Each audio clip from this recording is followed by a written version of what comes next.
Welcome back, Otafest listeners, to this week's Otafest podcast episode.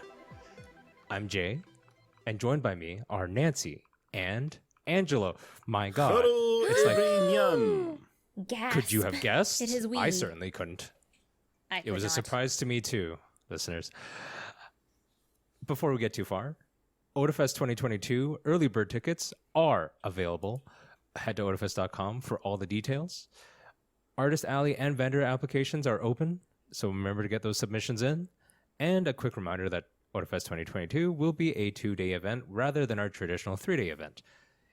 In keeping the interest of everyone's health, we will be requiring that all attendees have masks and will be checking for vaccinations. So we'll see you at Otafest 2022. we'll see you there. Planning is well on its way. I have signed some contracts. Nice. Contractual obligations. I've heard of other contractual obligations. Oh. Some of the things I wish I could talk about. You can't start like that. Yeah, right? Jesus. What? What the heck? What is the point of there bringing is no that? point to that. Just cut out that whole line. I don't know. Oh my God. Dear goodness. I said that and I was All right. like, where the hell do I go from here? Just because of you, I just- we're keeping it in to shame you. To shame you, and you shall never forget. I have contractual obligations that I am allowed to talk about. Oh, nice. What are they? That's a story for another. Oh, actually, okay. Now that you actually asked, Oh my damn God. it! I was not What is expecting you to actually ask. Yeah, but why would you bring it up? For the funnies. This- Oh my obviously. God. By the way, this is episode 163. This Yes. is the 16th episode of season 7. These two have been with me, I think, for about 2.5 seasons at this point. We're very good. We're very good. We're Yes. skilled at what we do. We are very skilled. It's true. All right, I Nancy, get to go work ahead. I get to work on a radio play / audio drama about an MMO. Oh my God. It is A going to be Mimo? so much fun, and it's being written and mostly performed locally. So I'm super pumped. Nice. Can we Yeah. know what the Mimo is? I will let you know what the Mimo is when we start releasing the episodes, which should be very soon. Nice. Okay, Indeed. fine. But I am allowed to talk about the fact that I am working on it. Okay, that's fair. Do you play a character or are you a narrating voice? Or I both? am a player and character in that world. Oh my God, she's a pro tag. Mm-hmm. She's a pro tag. It's almost like you're voicing .hack sign. Oh, shoot. I really hope not, because I don't really want to get trapped in that world Yeah, as the voice actor for it. You are going to be the person who gets like isekai'd into the MMO. Is Sword Art still popular? Sword I don't know, Art? is it? Yes. I don't know. You just mentioned .hack, and I was like, to me, that's always like sort of the not original isekai. There's a lot of isekai way before that, but like that There's sort a of lot of digital isekai, for isekai, other than like Digimon, for example. But I was just like, once you mentioned it, I was just like, Sword Art kind of Does- became a big like kicking off point. Sword Art is for probably the huge popular one. digital isekai. Even though and then .hack was like way felt like it before died. it. Yeah. But off the top of my head, definitely. like, there's also something like Overlord, where the guy, the protagonist, was literally in an MMO. He was logged into an MMO when the servers shut down, and that's how no. he got isekai'd into the world, where all his boy. friends' NPC characters became alive. And I remember another one called the Tower of Druaga. I didn't watch Tower of Druaga. I didn't realize it was isekai. I heard it. I think it is. I think the Okay. anime of it is. I think the anime is, but maybe the original source isn't. But whatever. Anyways, congratulations, Nancy. Yeah, that sounds pretty cool. That sounds like a lot of fun. It'll be a ton of fun. There will be some voices that you guys will also recognize, other than me. Oh my god. Oh my god. I'm Will so I recognize my voice there? I will not recognize my voice there. I'm not part of it. I'm not a voice actor. But Have you ever thought about it? Yes. Several times. Like at least twice. At least? At least Only twice. At least, but not only limited to twice. At least means that it could be a great deal. I could possibly, if I said at least twice, I could possibly have never stopped thinking about it in the last 12 years. Have you been burning with, like, a desire to ask questions about this whole time and you just never brought it up?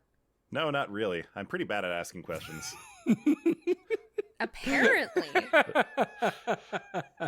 That's a lot funnier than... Honestly, like, have you ever been in that situation where, like, someone's like, yes, you can ask anything you want, and you say, like, no thoughts, head empty. But then they start saying something, they start talking again, and the instant they talk, something they say just jogs something in your mind. It's like, oh, now I have a question about that. This is perfect. But the moment is gone. If you don't like immediately interrupt everything everyone is saying at that given point in time, you will literally forget it in 3 seconds. Everyone, this is how Angelo's brain works. If he interrupts you, it is from the goodness of his heart, and also just how his brain works. And that's why I'm constantly interrupting things on the podcast. Like every episode. That explains a lot. But it's all for the good of the episode, clearly. Clearly. Always. Anyway, on to more sad news. So, Nobumoto Keiko, a prolific writer who has probably worked on one of your favorite anime, has unfortunately passed away. She worked at on... a pretty young age, too. Yeah. It really is sad, especially when you look at her resume, like Cowboy Bebop, Wolf's Rain, Tokyo Godfathers, Carolyn Tuesday, Samurai Champloo, Space Dandy. If you know any single one of those names, of those pieces of work, you know they were absolutely all of them, a masterpiece. Yep. But she died of cancer, unfortunately, on December 1st. And she was only 57. Apparently it was complications combined with a stroke as well, so... Oh my god. Tough stuff. It is very tragic. Definitely had like a few moments of silence after hearing the news. Specifically, she was the head writer for Cowboy Bebop and Wolf's Rain. She also worked on Knocking on Heaven's Door, which is the Cowboy Bebop movie. Oh, that movie was so good. That movie actually, it introduced me to Cowboy Bebop. She also worked on Kingdom Hearts. Really? So that's kind of interesting. I mean, if those animes aren't your sort of deal, Kingdom Hearts is a lot of people's deals. A lot of things. So, oh yeah. They are not mine, but Kingdom Hearts really has probably a bigger audience than actually even all the anime she's worked on. Not to say that those animes are insignificant at all. So it's true. Yeah. Although, I mean, when it comes to Tokyo Godfathers, I mean, it's the right season of the year to be watching it. I tell you what. I'll tell you what, if you're not taking some time out of your busy Christmas schedule to watch yourself some Tokyo Godfathers, I don't think we can be friends. Also, not related, and I don't want to tie it in a bad way, but just speaking of Cowboy Bebop, if you haven't heard, it's already been canceled. Yes, the Netflix adaptation, there is not going to be a season 2, and that is really surprising to me, not going to lie. considering they had actually set up for a lot of the remaining story that they had covered in the anime but hadn't been touched in that first season, it's kind of surprising. Like, they definitely set it up with, every expectation of there being a second season. Well, I mean, I feel like my guess here is that, like, it wasn't received too well, but, like, you're right that there was a lot of setup at the end for, the continuation of it. It's probably a cost thing as well, where they were just looking at it and it's just like, we didn't get a great review. It probably cost them more than they wanted to or expected to. So all things being equal, they were like, it's not worth it. Let's work on, unfortunately for me, One Piece, which is going to be their next right. live action adaptation. Oh my so, god. Yeah. I forgot that was happening. Holy moly. I am the casts, again, sort of like Netflix and Cowboy Bebop's like sort of recognition power. They have some interesting picks. They look like good fits for their roles. I just You know what the difference with I don't One Piece watch a is, lot though? of anime regularly, but One Piece is sort of my go-to thing still. So I'm hoping they for did- good. If they did everything that they did with Cowboy Bebop, but with One Piece, it would probably actually work. That's the difference. Like, One Piece by its nature is very goofy, very kind of slapstick, sometimes serious, but often just off the rails kind of property. And so, while Cowboy Bebop tends to be more, it leans more to the noir, sometimes more to the western, usually on this more serious side of things. That casual, jocular tone that they did with the Netflix Bebop might actually work with One Piece. Maybe. I'm not going to hold my breath for it. Again, for But me, it could like work. we did the episode that we did talk about Cowboy Bebop live action, we dissected about the reasons why it may not be successful, other than like when we know now. But just the idea being like line delivery, writing for anime is not the same thing as writing for live action. So if anything, you would hope that they could learn from that. Oh, good God, please. Yeah. Like, if they had to write it like anything, write it like Lazy Town. Like, take something that's like a children's property, because like unlike Cowboy Bebop, it was a seinen anime. It was made for like teenagers and young adults, whereas One Piece is definitely skewed more towards the lower end of the age range. Like, it's more for the 12 to 14-year-olds. Now that I think about it, Lazy Town isn't made for 12 to 14-year-olds. I was just that old when it came out. Did you say addled? Young adults for Cowboy Bebop. Cowboy Not Bebop adult. is definitely a young adult to even help. Anyone can enjoy Cowboy Bebop as long as they're not too young. If they're too young, then you probably shouldn't be letting them watch Cowboy Bebop. Yeah. Regardless, I like I said, I'm a little bit sad about Cowboy Bebop because obviously it's a classic, and I've said this about other series in general, other franchises. When something comes out, maybe it's an adaptation, a sequel that you don't like, remember, you always have the original thing that you do like that still exists. So just go watch regular Cowboy Bebop.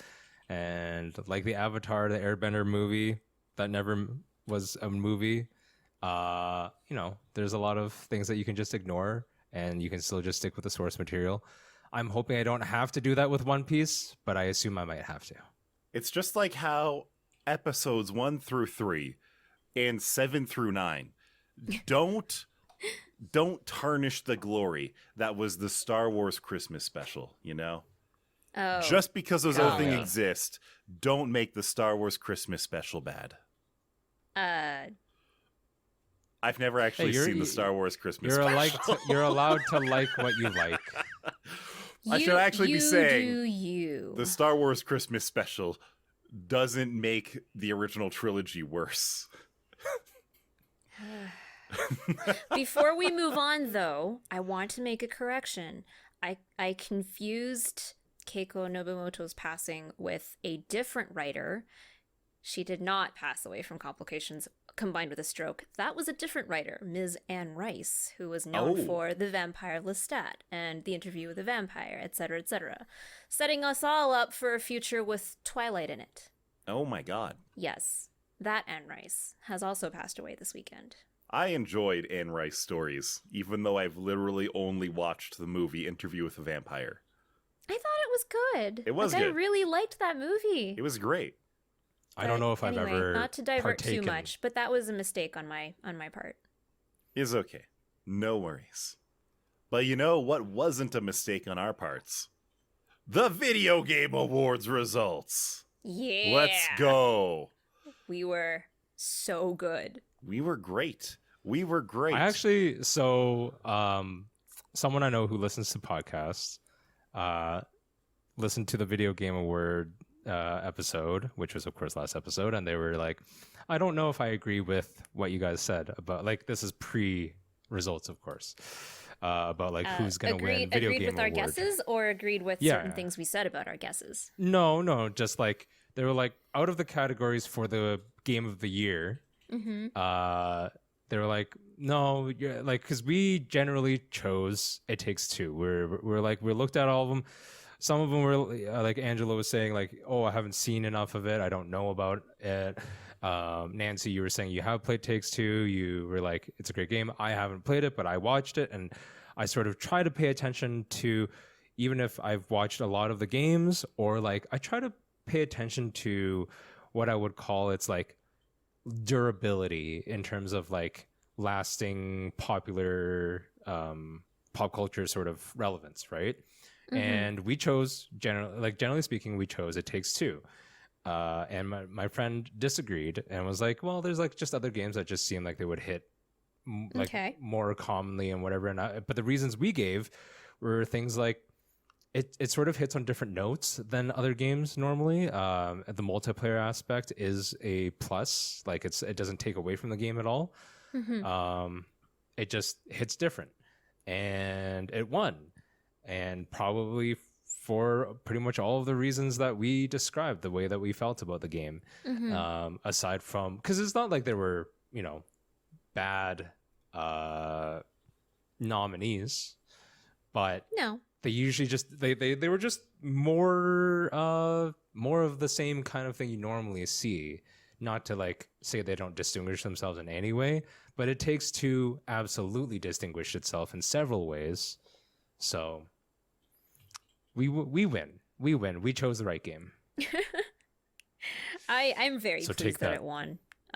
Yes. I thoroughly enjoyed the gameplay, the storytelling, the music. Like, again, I'm just re-justifying why I wanted it to win, and I'm very pleased that it won. Honestly, the only reason that I know about this game is from Take-Two suing them, but also because, like, ever since it came out, every week, some VTuber that I'm following is playing it on stream with someone else, and I'm just like, you know what? I'm not interested today. But the fact that I've been seeing it consistently being played by someone streaming over the course of like a year, I mean, that's the thing I actually meant to say. Like, I didn't mention it, but because I actually didn't really know, but I was like, It Takes Two has been out for a while, like in over the course of the year, and I just double checked. It came out on March 26th, which is still first third of the year or first quarter of the year, and we kept on hearing about it. You still see people play it. But then there was games like Deathloop, which were also highly anticipated and highly touted as a potential game of the year, and it also was in multiple categories for potential wins. But it only came out like maybe a couple months ago. I want to say maybe 2.5 months ago. It's not hard for a game like that to sort of be more immediately relevant and more heard of. But in today's day and age, where things just blitz by you, with every new release iteration or new announcement, It Takes Two has what Angela was saying, staying power. So, and again, it brought things to the table that most other games don't bring, that are always a positive, like multiplayer can also swing it like negatively, or just like the co-op or the storytelling. But everything about it just seems really on point. And like I said, Nancy played through it. She would know. I've seen enough gameplay. I'm like, yeah, it's fun. So, Angela, you should play with Dio. I think totally. it's a great game. I would absolutely watch that again. Yeah. So you can anticipate that. What I didn't anticipate is what was most anticipated. I personally got this wrong because I totally was like, yeah, Elden Ring is probably deserves the thing, but everyone knows sequel to Breath of the Wild. That was going to get that was the points. Nintendo fans are going to be out there. You don't even need to give it a title. You just have to say it's the sequel to Breath of the Wild, and people. But no, Elden Ring, the game that actually deserved the award won the award. Good God. I don't How think does we that happen? really we weren't really sure. Like, we knew that Elden Ring was super anticipated. You actually did argue for it. I sort of argued against it, just saying like, because it's not a sequel, it makes it less anticipated in some way, or that's how I feel. But we did mention either that way, Elden Ring sequels they took it. have that hype factor that if the first game was already good, the sequel Yes. is something where people are going to get more of the thing they liked. But having that said, like, the reason why I would say that Elden Ring deserves it more than something like sequel to Breath of the Wild is that, well, for one thing, it's got a real frickin' title. It's a spiritual successor to other games that people love, so effectively it could be considered a sequel, but it's completely fresh, completely new. Everything that you're going into it, other than the general play style, is something that you can enjoy, that you can take in, that you can reevaluate. And on top of that, like, there's gameplay trailers. People know what they're getting into. Whereas sequel to Breath of the Wild, that's it.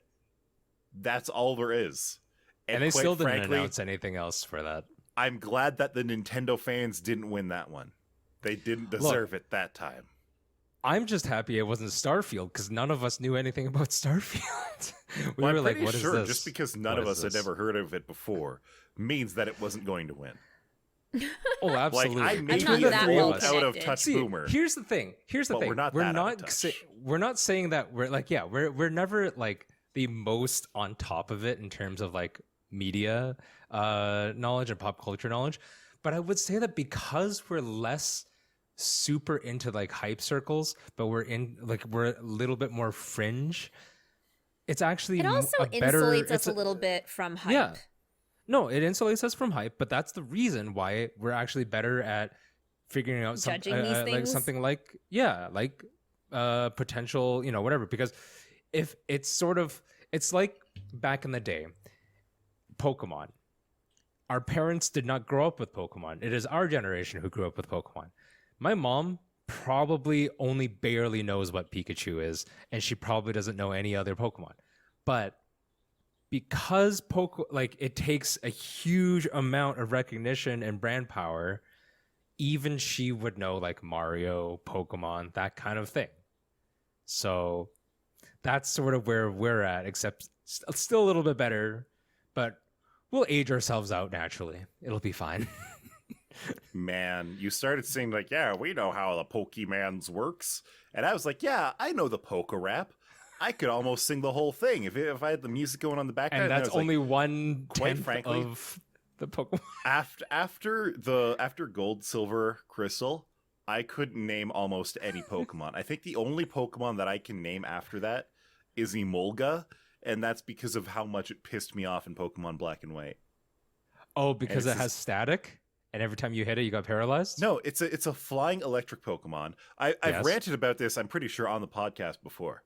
But Is so it you because go you up can't to hit the it with electric ground gym. moves?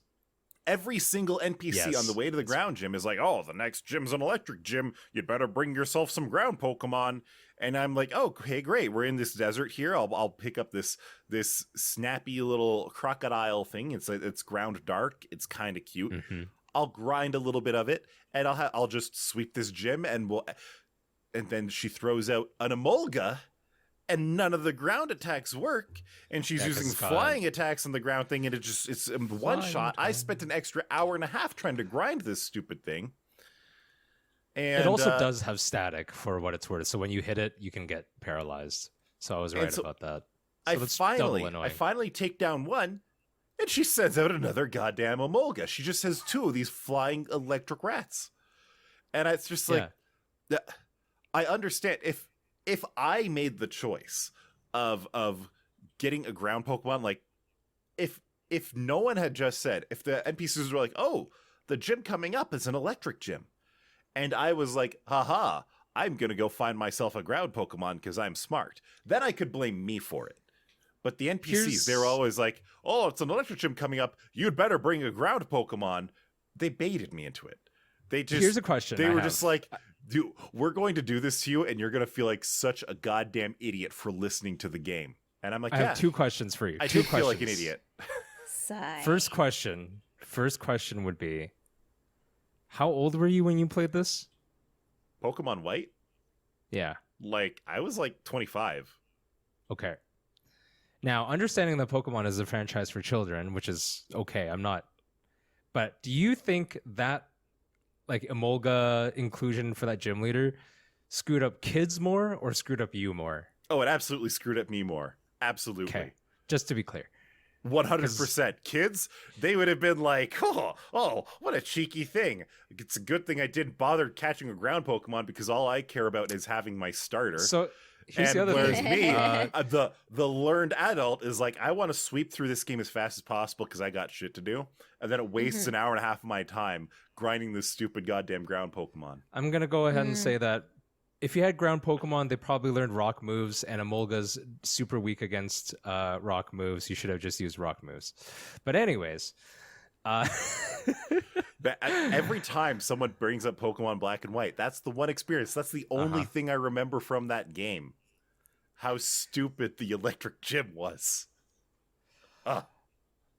Quickly back to Video Game Awards. I just wanted to say, so we didn't put this in the podcast because we were just talking about things like before and after, but we didn't actually mention it during the show. We did talk about a couple other categories before that. Best fighting game, because Angelo and I are both into fighting games, except he doesn't really play that many anymore, I think. And I still sort of like fighting games, but I can never really invest myself in them. That's really what it comes down to. Getting super like competitive about it. But like for that one, Guilty Gear Strive one, which is like an easy pick to win.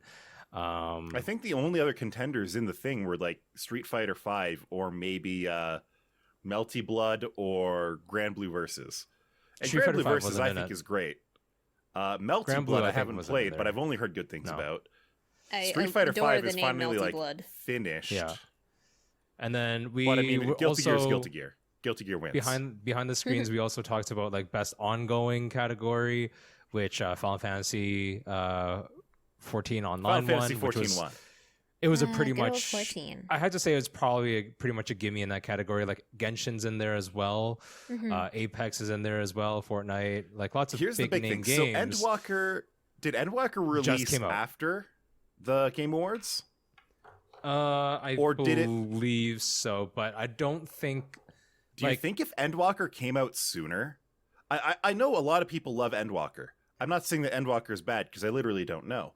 But do you think the experience of trying to get into the server with like the 3,000, 4,000, 7,000 people queue trying to get into the server, do you think that would have made it potentially lose? So Endwalker came out on different days depending on where you lived, I'm pretty sure. So that probably helped its release. Yeah, I'm like fairly certain. Because the release date was December 7th, which was like literally 2 days before Video Game Awards.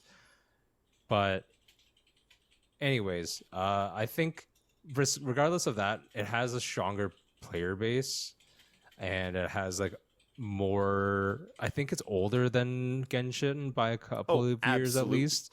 By a so long it shot. kind of it helps its argument for ongoing because you actually want to be going for longer, not what shorter. Happened with Final Fantasy XIV: A Realm Reborn? Didn't that come out around like 2016, give or take? That's a good question. Reborn. What? Yeah, I think that's 2015. That sounds about right. Because with Final Fantasy XIV, when it released, it was actual trash. I'm just trying to remember when I saw it at a PAX. It's been and out then since Sony 2013. took it down, rebuilt it from the ground up, and then re-released it as Realm Reborn. And people were like, "Wait a minute, this is amazing." I'm like looking it up. I remember going to the launch event at PAX, and they gave me a giant T-shirt for it that I couldn't wear. I think you mean a dress. That's sleepwear. Also, yes, to both of those. But so I just went on the Wikipedia page. The original release date for when the original Final Fantasy XIV sucked was August 27, 2013, so solid Sounds 7 about years right. ago now. And so it in must the have been actual 2014 or article, 2015 that it came out as A Realm Reborn. in Wikipedia, the second paragraph of the intro about Final Fantasy 14 is the original Final Fantasy 14, released in September 2010, was a commercial and critical failure. Critical failure. Yeah, but that was actually the 2010 version of the game. So this game has actually existed for technically 11 years. A Realm Reborn was 2013. So Final Fantasy 14 now is about as old as WoW was the last time it was relevant. No, WoW's relevant in the last 3 years. Still. Really? Last 3 years, WoW has been like, you know what we're going to do for everybody? We're going to release a version that's before we touched any of it. Yeah, we're gonna but they go back and also they did release come up with a new WoW expansion. Classic. So, and then we're going to re-release Wrath of the Lich King again? I don't know if they actually did that because I don't pay attention to WoW. no, they are. They're planning to. don't play I've any never MMO that Sorry. requires a subscription fee. I Yeah, played WoW. I I don't play recall- WoW now. So Go I ahead. recall there being a massive migration of people leaving WoW and going to FF14 this summer. That Was was that- definitely Maybe. a thing that happened. All Alright, I know I is believe it. from the WoW perspective, I know that they are I have a friend or two that still sort of play every now and then, and they were saying that the eventual plan is they're gonna release the same sort of expansions again for the classic version, except there are quality of life improvements. They didn't stick to 100% super grind fests as it was before, but it's still less I don't know, quality of life than the original. I don't know what they're doing really because I don't pay attention, but that's what I've been told. I did mention Genshin Impact earlier in the best ongoing category, but they actually did win best mobile game category. So, And you know what? I think they won that category last year too, and I still think that's they fair. might have.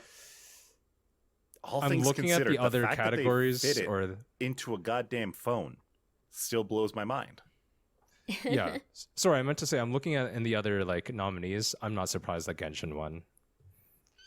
The other It ones helps are that they're consistently just better. releasing new content.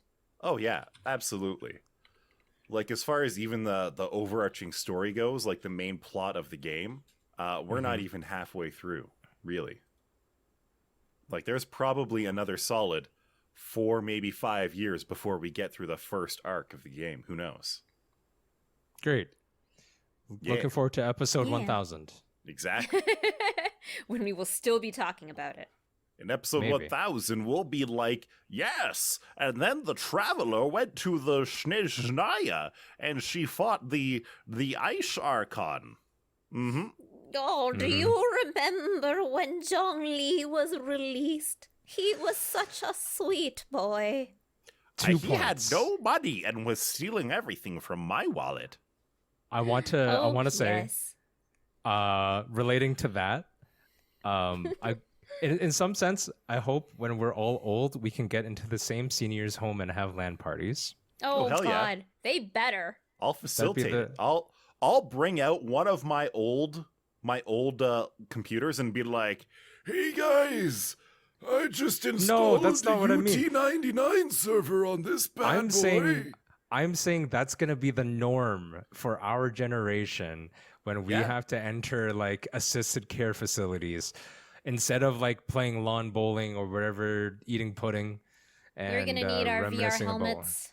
Yeah, we're just gonna be gamers Yeah. Yeah. and essentially what all seniors' homes will be is just the home of retro gaming in LAN form. I can't It'll be wait to great. see what elderly senior shit talking sounds like when we're locked in a horrible game of whatever next gen You MOBA were we have. born a noob and you'll die a noob. That's what I Oh my think. Stop God, walking Jay. your trash lane there, You're so- buddy. You're so poo-poo at this game that you poo-pooed your Depends. You need That's more fiber in you. your diet, sir. God. Oh my god. What's that? I think I'm having death fun is thinking coming. about our retirement days. Wonderful. Oh my god. It's going to be a riot. It's going to Yep. be a riot. And maybe there will be riot games there, who knows. Yeah. Speaking Who of mobile knows? games, this was also an announcement that I thought it was kind of interesting. I'm looking forward to the potential of it. Google Play is bringing their Android game library to Windows. I don't know exactly all the mobile games because I've said I don't play mobile games. This is But first you'll have to unlock your device. So the only mobile Thanks, game Google. that I kind of play, the only mobile game that I kind of play is Fate Grand Order. And even that I've really fallen out of. I just haven't been playing it very much in the last year because Genshin is like, I only have room for one gacha in my life. But one thing that I've really wanted to do, the one thing that I really like about this is being able to play it on the PC. Maybe I can just mess around with it with my mouse, whatever, have a good time, do it while playing other things. One thing that I've wanted to do for quite a while is stream Fate Grand Order. When I first started streaming, I would stream Fate Grand Order from my Galaxy S7. Ooh. And the thing about mobile game streaming is it depends so much on your phone what you're going to do. And so right now I have the Google Pixel 4a, and I've been like, you know what? I want to. There's a Fate Go event that I want to stream. Let's see what I can do about it. And so I've had two phones before this that I was able to stream Fate Go with. I had my Galaxy S7 and I had my Razer phone. And so with my Galaxy S7, it stopped supporting MHL, I think, with the Galaxy S5. And so Miracast was the best way to stream from the Galaxy S7. And that was a wireless thing. And so I had to hunt down a very specific Wi-Fi card that would be able to work with the Miracast and get the video from my Galaxy S7 to my PC. Very annoying. And then I upgraded to the Razer phone. Guess what the Razer phone didn't work with? Miracast. And so I had to get a capture card for it and a USB-C to HDMI cable. Great. There's so much more that I can do with that too. And I never really took advantage of that. I still have the capture card. I've barely used it. Oof. But Pixel 4a, it's like, okay, well, I have the Miracast thing. Let's try that. Doesn't work. No bother. I have No the bother. capture card and the USB-C thing. Doesn't work. And I'm Googling it, and everything I Google is like, yeah, the hardware technically supports it. If you put a ROM on the Pixel 4a, you might be able to get USB-C HDMI to work. But really, Google wanted to advertise their cast feature, their screencasting feature. And I'm like, well, okay, I have the Miracast. Why doesn't it work? And it's like, yeah, Google doesn't support Miracast. It's an old standard that no one likes anymore. It's like, it existed on smart TVs like 5 years ago. It's not that old. What the hell? No, it's old. But then 5 it was years like, is super old. But Google wants you to do the cast feature to the Chromecast. And I'm like, wait a minute. I have a Chromecast. If I plug the Chromecast into my capture card, will that work? Please tell me it worked. Hell no. Aw, Why that would- would have been Talking about it. magical. Why would it be that easy? Because Because- Chromecast is like, oh, I see you're using a silly little capture card, but I can be used to play copyright content, so I don't want to let you do anything. And it's like, God damn it, Google. Please. Why? But I finally found a solution. I Oh. finally found a way to do the thing. Stop And having all I desires. need to do it is a USB-C cable. Oh. Wait, And what? it goes like this. First, you have to put the phone in developer mode. And make Okay. sure a feature called USB debugging is on. Did you know that used to be part of the standard drop-down on your phone? Oh, yeah. I used to use it. Now you have to go into a secret part of the phone, tap on a field that doesn't look like a button 100 times, and then it's like, oh, you're a developer now, Jimmy. And after you do that, after you enable the thing, there's one program that you can use called SCR copy or screen copy, and you just double click the thing, and it launches on your computer. And it's Amazing. like, here's your screen. And I'm like, holy shit, this is perfect. This is exactly what I wanted. And then I'm looking and I was like, wait, where's the sound? Oh.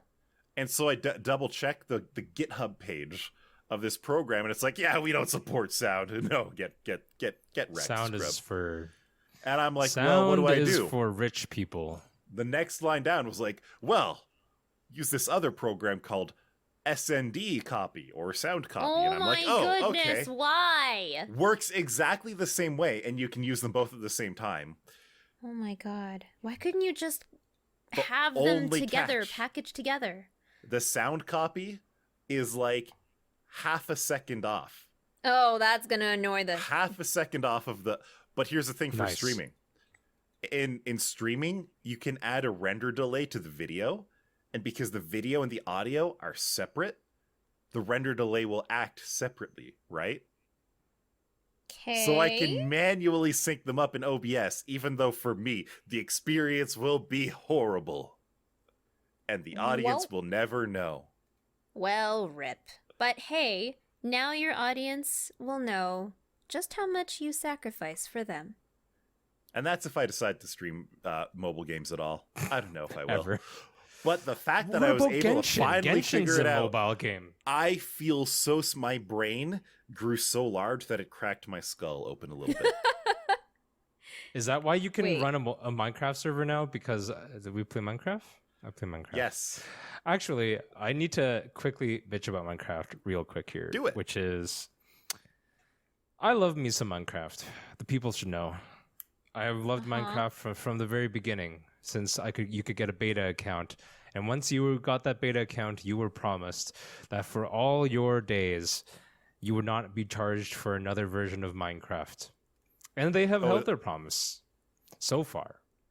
But in the time since it used to be owned by Mojang, this Minecraft, and it was created by Mojang, and the account you had was a Minecraft account. And then they asked you to change to a Mojang account, and I was like, okay, I'll do that. I don't know why they wanted me to do that, but I did it anyways, because I just wanted to keep on playing my Minecraft. Then Minecraft was purchased by Microsoft. And then I was like, okay, we shall see where this goes, but they haven't taken away from the game yet. I still have access to the game. They haven't charged me for anything. But then they asked me to migrate to the Mojang account to a Minecraft account. And I was like... Microsoft Store account, you mean? Sort of, yes. The Microsoft Store account. But before that, it was actually just a Microsoft account. It wasn't a Microsoft Store account yet. There is actually a small distinction. And therein lies my bitchery. I migrated to the Minecraft account. Sorry, go ahead. I have a tangential rant about this. Keep going. Okay. I migrated to the Microsoft account, pre-Microsoft Store account. And I was like, okay, this is good. And I can still play. And this is maybe about a year and a half ago, something like that. And I, would hop on and do the crafting in the mines. Now, recently, I had to go to, I have an Xbox Live account now, and I've been playing like Forza and stuff. And then Microsoft, prior to this most recent patch 1.18, they asked to update your launcher, and I was like, okay, I'll update my launcher. They want to unify launchers. That's actually something they've been working on for a while, because if anyone who is in Minecraft knows, there's like Minecraft Java, which is the one I play, and then there's like Bedrock Edition and the Windows Edition, and so on and so forth, which the ones I don't play. But they've been wanting to unify the launcher because one day they do want to unify the editions. Maybe not all of them, but they are trying to. It's like still years away, I think, from doing. But in doing so, when they asked me to do the new launcher, I was like, fine, whatever. Just give me my fix. and I got the notification that it needed to come off of the Microsoft Store, and I was like, fine, I have Microsoft Store because, again, I have Xbox Live games that I play. And they're like, here's your new launcher. And I was like, okay, this is fine. Except for some reason, and I know this to be a certain fact, when I switched I have like a gaming email versus like my personal regular life email and all that kind of stuff. I know for sure that the Mojang account email and the Microsoft non-store email on the gaming account was registered to my gaming email. But now it's registered to my personal email, which I do not want. And I don't know what I can do about it. Like, I've emailed them, but they've been like, maybe we fix it? I don't know. And now I'm worried that I'm going to lose track of... Because, like, I have stuff on that account. Because there are account-bound stuff. And I don't know what I'm going to do with or without that kind of thing. I was just like, I've had it for years. I don't want to let go of it. Man, fuck Microsoft. It is too complicated for this game of craft. I just want to mine and build and craft. Is that too much to ask? On the email address account that I wanted? With the game that's like 14 years old almost, I was going to say a little bit of account fuckery is allowed. That's not too, but no, the way that you're describing it, it's like, that sounds I made like sure. pulling teeth. Every time I open it up, that the email address was tied to the gaming account before I switched over. Not necessarily even before I switched over because I was thinking of switching over. It was just because I made it sure that it was registered that way, so that I assumed Microsoft would just be like, oh, this user has this email account, so let's pair it with that email account that is obviously for this game that we own now. What do you think, Nancy? I think Microsoft accounts need to go die in a fire. So I recently purchased as a gift for my mother a new laptop. And of course, what you do as the tech literate ones in the family is you open it up, you set it up, you get all the install updates, blah, blah, blah, everything ready before you give it to Mummy Dearest so she can open it up and just start using it. There was like 2 things I needed to do when I got it actually to her house. One was to set up a password, and the other one was to make it easy for her to actually log in. So yay, we got everything done. But when you are setting up Windows for the first time on a brand new laptop, and I should have known because I have had to reset my laptop 6 times in the last year, as we've covered over our previous sagas. I should have known, I should have remembered that when you do the installation steps during the out-of-box experience, do not give the installer internet access yet when it asks you. It's like the second question it asks you. It's like, oh, let's get you on the old internet there. And then you go, oh yeah, there's my Wi-Fi, type in my Wi-Fi password. And then it shunts you to the make an account for this computer. And you're like, fudge. And you can't back up either. You can't take it offline. The only way you can take it offline is to go and just like turn your router off. So it's like, all right, well, I could do that. The installer's smart enough to tell when the internet's just gone.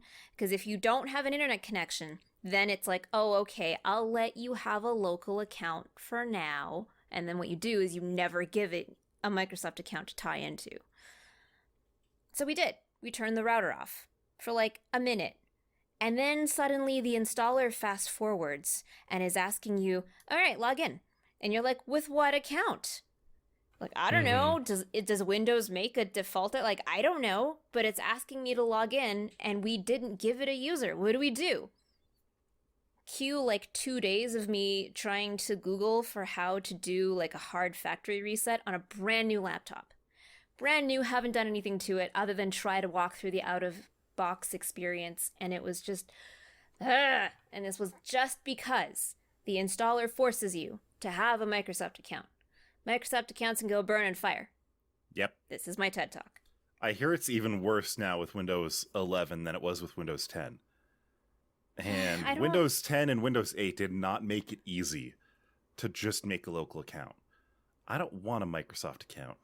Please, Microsoft, Please stop. get some help. Please Just stop it. Get some help. get some I help. just want to mine and- the craft. My God. Get some This help is so and then hard to come ask. back and listen to next week's podcast episode. I think that, by the way, that will probably be the last episode of the year. We'll probably take a quick break for the holidays. So, yeah, we'll catch you next time. And then don't freak out if we don't have an episode after that. We'll have one in the new year, 2022. Okay. Brand new that sounds spanking agreeable. episodes. Spanky danky. See you next week. Merry Bye-bye. Christmas. Happy holidays. Take care of yourselves. Be good. Ish. Wait, I don't need to say that yet. It's next episode I need to say that. Damn.